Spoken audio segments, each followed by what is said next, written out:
Hi guys, welcome back to my YouTube channel. So it's been like forever. Oh my god, I'm actually so sorry because I don't even know, honestly. I actually don't even know what happened, but I'm back, I guess. Yes, I'm actually back, and hopefully I get to do this because this is one thing I've always loved, and this is one thing I want to continue doing. I'm going to give you guys background story later, but not in this video. So guys, my name is Joel Onuk, and if you love anything crime story, subscribe to my channel because that is what I'm going to be giving you guys on this channel. Then if you want to see vlogs, subscribe to my second channel, Vlogs by Jules. But if you want to see crime stories, subscribe to this one. Guys, oh my god. Today's story, honestly, I don't even understand. Today's story is going to be one of a kind. And when I found out about this story, I was just like, what are the odds? You can never really be too careful in this life. And I just think that the only person that can actually help you is God, honestly. You may have your own, but for me, it is God, to be totally honest.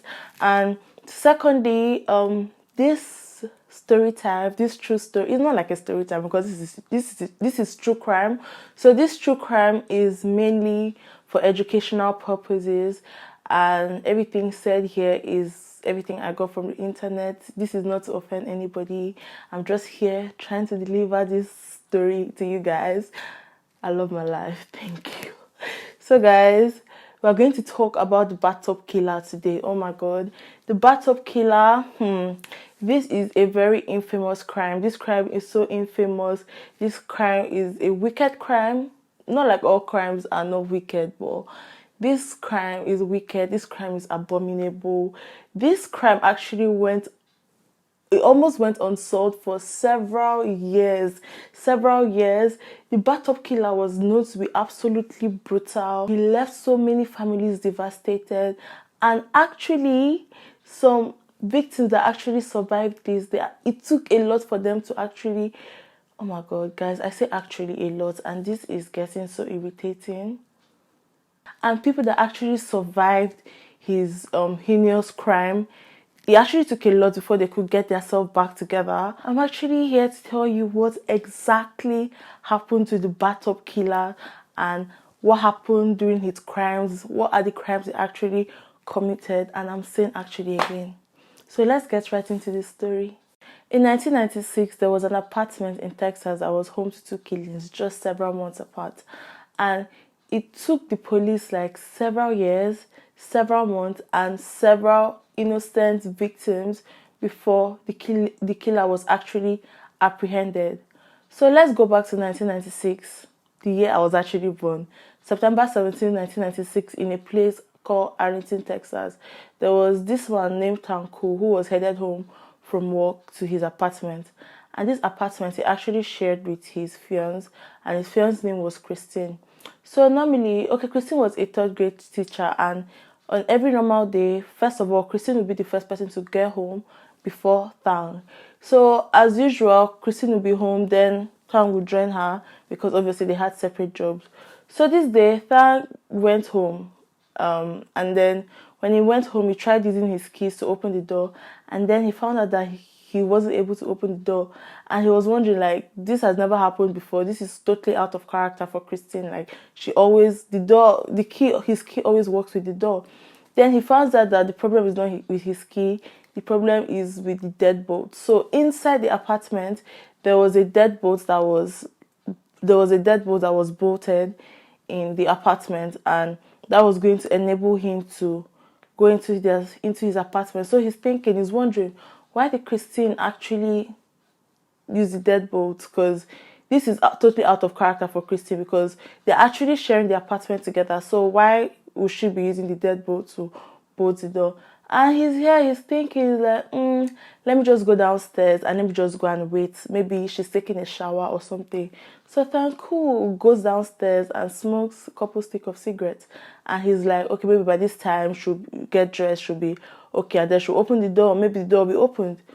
So Tang goes back upstairs, and then when he goes upstairs, he knocks on the door and he sees that it's still locked, and he's wondering why did she lock the door? Because like I said, this was totally out of character for Christine.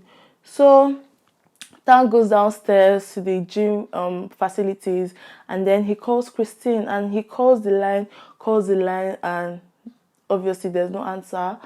And this is like around 5:45, no 5, this is around 5 past 5:30 actually. So after Tang calls her and she doesn't pick, he decides to go back to the apartment the third time. And when he goes to the apartment, strangely the door is open. Like, the door is open, he pushes his hand in and the door is open. And then he walks through the parlor and he's calling Christine's name. Christine, Christine. And he doesn't hear her answer, and he's wondering, he's like, oh my god, what's going on? And he goes to the kitchen, he calls her Christine, Christine. And he's surprised, like, I thought she was home, like, where is she? Like, she's not home.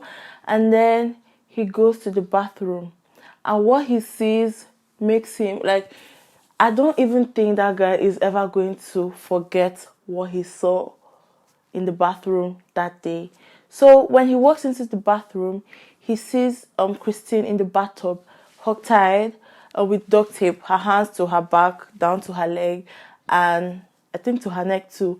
And he's so scared. He brings her out of the bathtub, and then he puts her on the floor, thinking he can save her, trying to use his last, trying to see if he can, like, at least bring her back to life.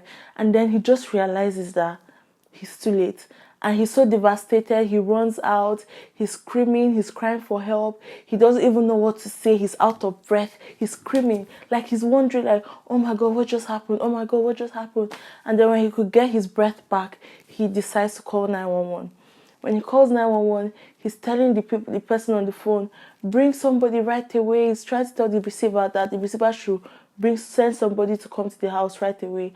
And they actually did. So the police actually, the call came in by 5:45, and Tang got home by 5:30. I'm going to tell you guys why this will be necessary later, because Tang got home from work by 5:30, and between 5:30 and 5:45, this whole scenario happened within 15 minutes. That is the window line at which he got home and at which he called the police. I know it sounds like it happened like within an hour, but it happened just within 15 minutes. So the paramedics, they come back, and then they come to Tang's house, and then they see Christine. Christine is lying on the floor. Like, don't forget I said that Tang actually brought her out of the bathtub because she was in the bathtub. Tang brought her out of the bathtub and placed her on the floor. And initially, there was actually no sign of gunshots. There was no cause of death, like no sign of gunshots, no stab wounds, nothing. And they just saw that her hands and her feet were bound together, and then the house didn't look like it was robbed on anything. And then police, they talked to her fiance, and they discovered that they see that this guy is out of breath, but he actually still managed to explain the whole scenario to them. He's telling them everything that happened, how he walked in, how he came in, the door was locked from inside, and how he went downstairs to smoke cigarettes, came back upstairs, knocked on the door was not, it was still locked. And then, do you understand, like, he was just basically narrating the whole scenario to the police. And police is trying to, like, understand, because they are wondering, like, I don't understand. Like, you say you live in this house and she locked the door. Police were kind of doubting him because they're like, the story is really not adding up. Like, So, anyways, police, they were able to put a timeline to what just happened, because Pear came in, like I said, by 5:30, and the call came in by 5:45. So they were, like, able to space this within a 15-minute window.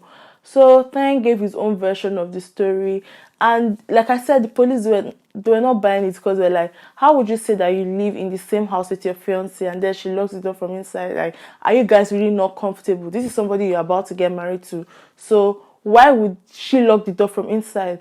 And Tang is like that, him too, he's actually confused. He's trying to explain everything. And then the police ask him, is there any strain in your marriage, in your relationship? And he was like, no, there was no strain in their relationship, that he even planned on marrying her. The next year, they checked for forensic in the house, and then they check, they see that there's no sign of forced entry, there is no sign of robbery or anything. And then they look more in depth into this crime scene, and then they find one thing. They find a fingerprint on the bolt lock in the apartment, and this was going to be the only reason or the only justification that Feng had no clue about this, and they actually sent it for forensic. But as we all know, forensic takes a lot of time before result comes in, and minus that they had to do their own investigations. So they are going through their own investigation, and then normally if there is any case of homicide or abuse or anything, the first person or the first place that the police looks into is always the victim, the person closest to the victim. And in this case, it was Tang. So they used this opportunity to question Tang. They asked if there was any strain in their relationship or anything. And he's telling them, like, there is nothing. We were good. We were all good together. Everything was looking fine. And because of this, because it's somehow, if you're, do you understand? If people are being suspicious of you when you're doing, like, literally everything right, when you know you're innocent, you know it's very frustrating when people look at you as a suspect.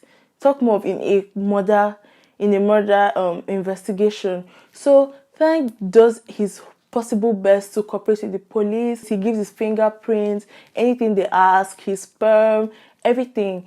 And he even does a polygraph test, does everything, and he does this without even using a lawyer. Guys, have your lawyer handy. And number two rule, do not do a polygraph test, because that thing is not even used in court of law. And secondly, like, it's not always 100% true, because you could be telling the truth, but because you're tense, your heartbeat to just do in a particular way to sound like you're lying.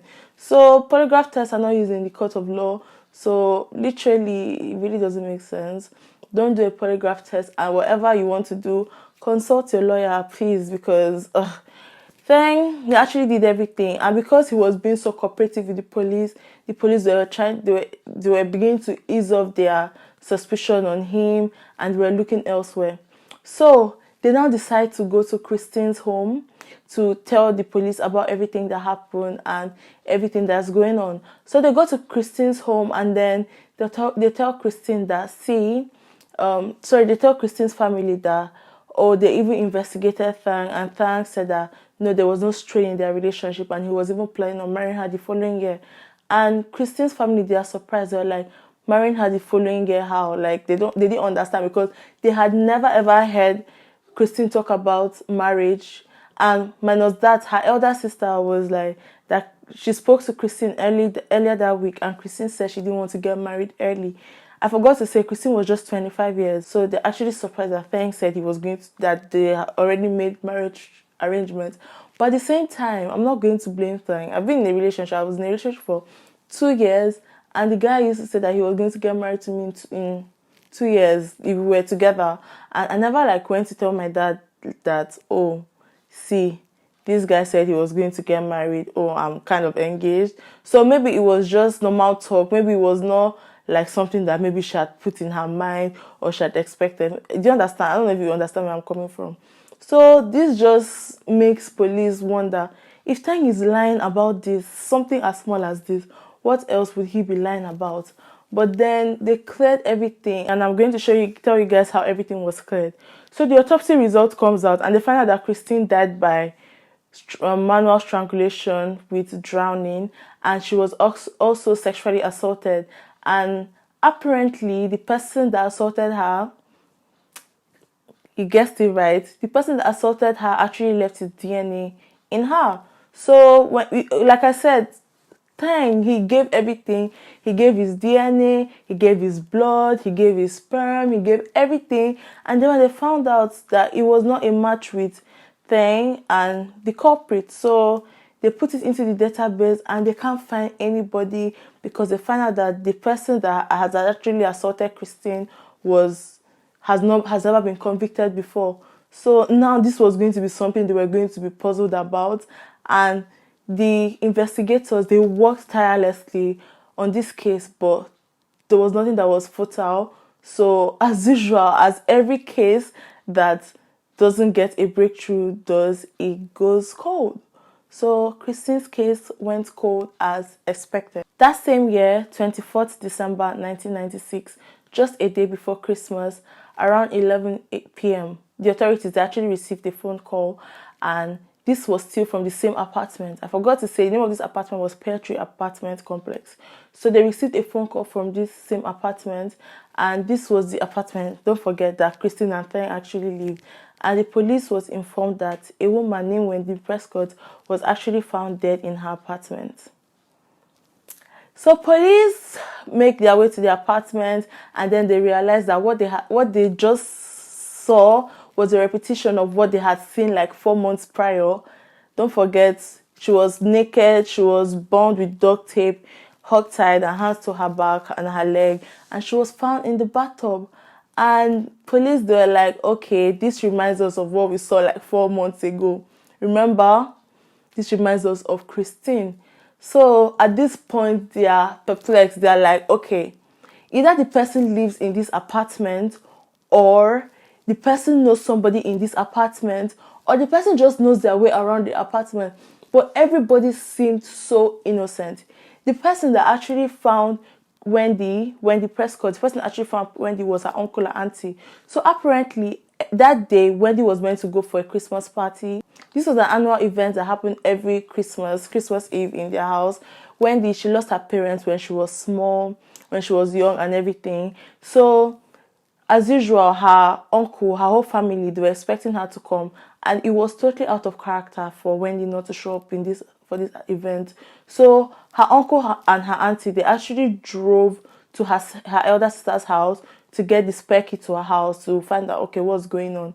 And then when they went to Wendy's house, they opened the door, and everywhere is quiet. They didn't even have to use the key. They didn't even have to use the key because the door was already open. It was slightly open. They walk inside, and then they walk to her bathroom, and they see Wendy on the floor, naked. Sorry, in the bathtub, naked. They see her in the bathtub, naked, and they are wondering. That's when they call the police. So this is another investigation for police to start. Police start their investigation, and then they look into the background of Wendy, and they are wondering what kind of person Wendy was.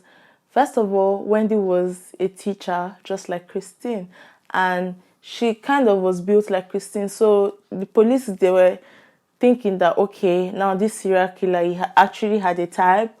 So they were wondering maybe he was after this kind of people.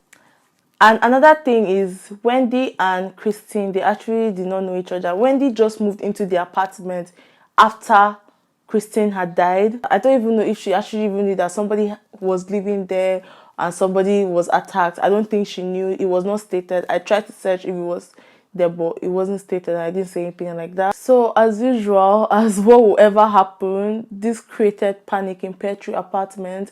People started moving out. People started running out. And obviously, it was the day before Christmas, so people moved out, and this was going to make the investigation so hard for the police because everybody, they were running for their life. If it's you, you're going to run. Everybody was going to run. But there was a problem. Even the victim, even the suspect or the killer would have been among the runners. I don't know if that makes sense. So this it was just like a dark Christmas for these people. Even the police, they actually found it so hard to go on with the investigation because there was literally bare people in the apartment complex, and they didn't even think they were actually going to go on with this any longer. So on 26th of December, as police was interviewing other people, they decided to call Wendy's sister. And Wendy's sister tells them a very distinct story that was used as a lead investigation in this Wendy's case. So Wendy's sister's name is called Skylar, and I don't know if she's still alive, but I'm going to use present tense. So Wendy's sister, her elder sister, is called Skylar. She tells police that Wendy had a stalker, and she was stalked by the same man, and this man had actually told her that he was going to kill her, and nobody would do anything about it, and she was going to die like her mom. Unfortunately, Wendy's mom was murdered in 1977, and to this day, Wendy's mom's killer has never been found. So you can only imagine, her mom died, and her daughter is dying basically the same way. Side note, this is a little side note. According to the Institute for Women's Policy Research, black people like Wendy, yeah, Wendy was black. Black people like Wendy are most likely to be killed 2.5 times more than white women. And 3 out of these 4 cases are actually not even found. Their killers are not found. And 9 out of 10 of these killings, the victims, they actually know their killer. It's so sad that both mother and daughter basically died the same way. So the police, following this lead they got from Wendy's sister Skylar, they decide to follow it up, and then they found out that back in May that Wendy had made a harassment report, but it wasn't followed up. So police, they go to the person that Wendy made this harassment report about, and then they find out that in their own words, they said that this report or this lead was, in quotes, vague and non-threatening, quote. Also, there wasn't much information as to this guy because I don't think it was really, really relevant. So it didn't give much information as to this guy. So people really didn't know who this guy was. So the police said it was vague and it was non-threatening. So they had to look elsewhere to find out who killed this person. So finally, when this autopsy result comes in, and when it comes in, they actually find out that the way Wendy died was the same way Christine died. They found out that she was strangled and she was submerged in bath water, and after that she was also raped, she was sexually assaulted, and like I said, she was hogtied. So they were also able to get a DNA profile from Wendy's rapist and killer, and they sent it for analysis, but as usual there was actually no match. Don't forget, there was no match for Christine and there's still no match for Wendy. So this frustrates the police. They are trying their very best and they know that it's not going to lead anywhere. So they just close their eyes, cross their hands, and they hope that either they find this killer in the act or they wait for the next victim. And that's exactly what they did. Unfortunately, 3 out of 4 sexual assault cases are not reported, and I'm not even going to sit down here and blame the victims because people in this society are weird, because most times they blame the girl, they blame the woman, or they just make you feel so bad that, oh, you're the one that was sexually assaulted. You guys, it's not easy for a woman to come out and talk about her being assaulted, because there'll be, if there are 100 people listening and sympathizing with her, there'll be one stupid idiot that will mock her and try to criticize, oh, what was she doing? What was she wearing? What was she doing? What did this happen? How did she happen? How did she find herself there? Blah, blah, blah. There'll always be one stupid person that will come out to say something. So 3 out of 4 sexual abuse cases or sexual assault cases are reported, especially in the United States of America. So that was going to be a major problem in finding out who this next guy was.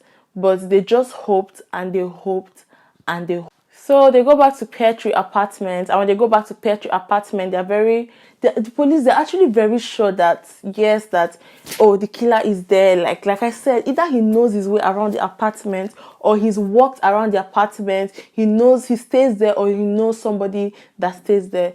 So 18 months past, 300 suspects are actually vindicated.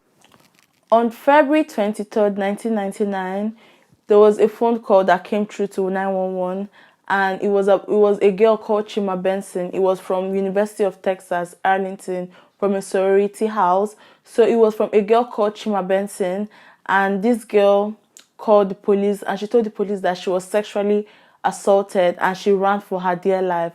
So despite her being out of breath, despite her being sexually assaulted and everything, she still could give police a thorough description of the man who attacked her, and she also told the police something very distinctive. She told the police that she had bitten off his genitals and that she left a mark on his genitals. So no matter what, even if they cannot identify him by his face, there's a mark there that can identify this man.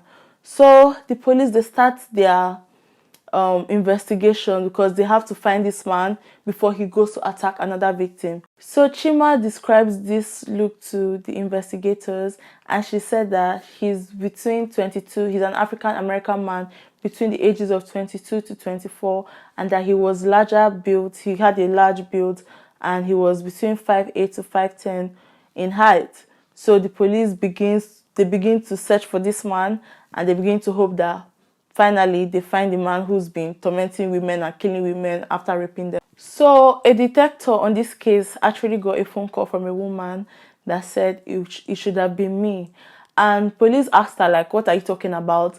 And she said that not only was she a friend of Wendy Prescott, she also used to live in the sorority house that Chima was attacked in, and she had just moved out because of this same problem. So apparently, this woman said that her ex has been stalking her, and she thinks her ex is the same person who killed Wendy and who tried to kill Chima. But then the police, they followed this lead. They went to question the boyfriend, the ex-boyfriend, and they saw it didn't go anywhere. They found out that he actually wasn't the person.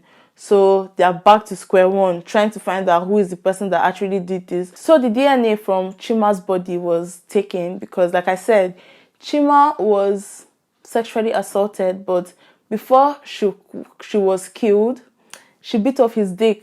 So the DNA from her body was tested and found out that the sperm or the DNA was the same with Wendy and it was the same with Christine.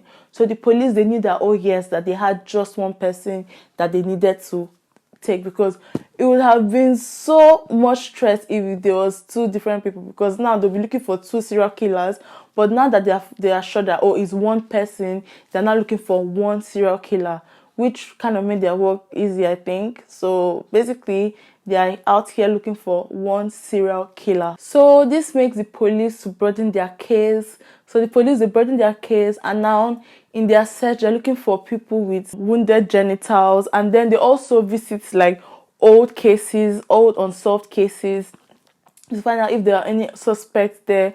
But then they find that there's no suspects, there's nobody there that they could apprehend, because everybody that they found there did not match the description to which Chima gave. So the police are working tirelessly on this case. Like, the police actually, they really worked tirelessly on this case, and they knew it was going to be hard. But one thing the police knew was that they were going to find the killer. In October of 1999, that's like 4 years after or so, or 3 years after, the police, they actually got a call from this woman who stayed in Grand Prairie. Now, Grand Prairie is not in Arlington, where this thing has been occurring. Grand Prairie was like in the east, is it the southeast of Texas? So this woman's name is Edrin, and then she calls the police, and she said that when she had seen the case she actually used to stay in Arlington before, but she said that when she had seen the case on the TV, she moved to Grand Prairie because, in quotes, she said, when I had seen it on TV, I just had this crazy feeling like I am next. I just knew it. I can't explain it, which is so wild. Oh my God. So she actually told the police that she woke up that night to somebody breathing on her. Guys, that is the part of that story that gets me every time. I can't imagine lying down and waking up to someone's breath on my face when you're not my lover. I don't understand. And this woman, she actually lived alone, and she was actually pregnant, guys. She was pregnant, and she was another young lady that lived alone. And imagine waking up to someone's breath on your face and find out he's a serial. I reject it in the mighty name of Jesus Christ. So she also told the police that she was sexually assaulted at gunpoint, and the attacker kept telling her that he doesn't want to do this, but the devil keeps making him do this, and that she's not like the others and everything. And she's just there. She says she's praying to God. She's telling God that, God, please let this man spare my life. She's praying. She's crying to God silently. God, please let this man spare my life. And God answered her prayers, because he actually did spare her life. This guy spared her life. And as he's going, you guys should guess what? She had the nerve. The nerve. This woman had the nerve to ask the guy what's making him do this. I would just keep quiet and wait for you to go. Anyways, she had the nerve to ask the man why he actually did this. And he just turned back and he said that he doesn't know, that he's just angry at the world. And then he walked away. This is like some movie shit I'm saying. Like, I will just wait for you to go, because I don't know, I'll just be scared that me asking you that question will just provoke you. That's just my own thinking, basically. So she questioned him, Adrian questioned him, and he answered her and left. And after that, the police gets the DNA because, like I said, she was raped. The police get the DNA and they match it up to the system, and they find out that it's the same with Chima, Chima, it's the same with Christine, it's the same with Wendy, but yet they actually have nobody, they have no suspect, and this just gets frustrated as the day goes by. So in the summer of 2000, the police, they actually send the DNA sample to the FBI to run it through the system to find out if there's any match, and this time the system comes up with a name. So the fingers belong to a 27-year-old man named Devon. So in this case, I'm just going to call him Dale or Dale Devon. So he actually belonged to a guy named Dale Devon, and the previous year he was arrested by he was not by the FBI. He was arrested for a burglary case that he was involved in. So that's how they actually got his fingerprint and everything. Dale actually matched the very description that Chima gave, and the police finally they had a breakthrough to this case. So they invited Dale for questioning, and they tried questioning him and searching him, and he was like, I'm not going to answer you guys if you guys don't get a warrant. And obviously that wasn't even going to be hard for the police because warrants, they just got it quickly, and they were like, okay, now can you answer our questions? So they question him, and then they search him, they search his body. So they search for, obviously, you know where they were going to his genitals, and then they find the mark that Chima had said she left. And minus even finding this match, the description that Chima gave just matched this man, like exactly, gave the exact description of this man, but they just needed to find that mark just to be sure that it was him. Then after that, they took his blood sample and they took his DNA sample to match, to see if he went with the cases that they were fighting against. And yes, there was actually a match with Devon's DNA and the DNAs that were found in this woman. And finally, oh my god, finally, this long threatening, infamous crime case actually had a solution, actually had a closing. So in September of 2000, Dale was arrested and he was charged with capital murder, and he was sentenced to death. His trial was 2003, and DNA evidence actually led him to 5 cases of sexual assault alongside with that of Wendy and Christine. The police, they actually thought that it was more than 5. They think that, like I said, don't forget I said that 3 out of 4 cases are not reported. So the police, they actually know within themselves that it's more than 5. But finally, they found whoever has been doing this, and he was eligible for the death penalty. So during the case, Christine thanked him. He stood, he narrated what he had seen, and also, guys, I'm low-key scared because it's like 1 a.m. and I'm hearing strange noises. That's why I'm like this, so please forgive me. This is the only time I have time. So during the hearing, Christine's family and fiance thank him to give his own testimony on the witness stand. And when this uncle came and said everything he had seen, it's so sad that he had to relive that moment. On January 8, 2003, Dale is found guilty of murder and sexual assault, and all 5 sexual assault victims, they actually came to give their testimonies and to say their stories. On 10th of February 2009, Dale Devon died of lethal injection. And that same year, Chima, she was in the Big Brother house, and she was one of the victims that actually regained their strength. She spoke about it in the Big Brother house, and Adrian also spoke about it.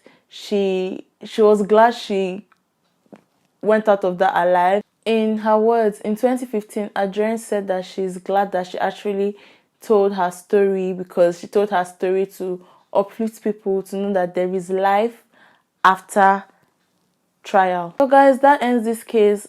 This case really made me so emotional. I'm so happy, but personally I do not support the death penalty. I want you to relive your moments in prison. I don't support the death penalty, because you would apologize to God and God is merciful and you find yourself in heaven. So I want you to relive to think about what you've done. Although there are some heartless people, I heard that some people actually love prison, but honestly, I'm not really a fan of death penalty. But I think he deserved it. And looking at his picture, he looks older than 27 years, but they said he's 27. So okay, I just hope you guys enjoyed this. I'll be back for more. Please kindly subscribe to my channel if you're not subscribed to my channel. I really do appreciate it. Please support me. I really do appreciate you guys so much. Thank you guys so much for subscribing to my channel, and expect more. Trust me, expect more. I love you so much. Until next time, bye.